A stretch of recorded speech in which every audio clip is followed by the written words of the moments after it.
Hi!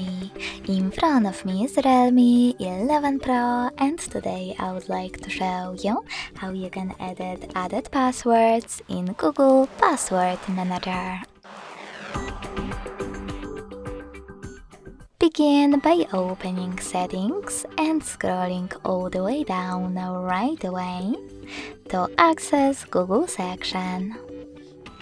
Then click on your current Google account and make sure that the right one is on.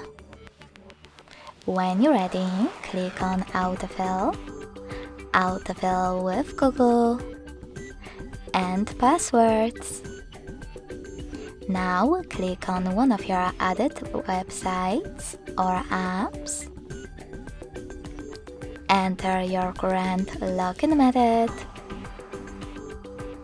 and select Edit to change saved informations. Then correct wherever you wish to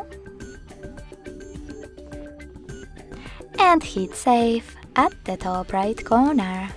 So when I do that, as you can see, my changes were successfully saved.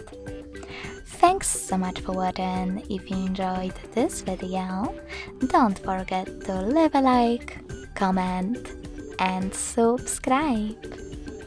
Bye!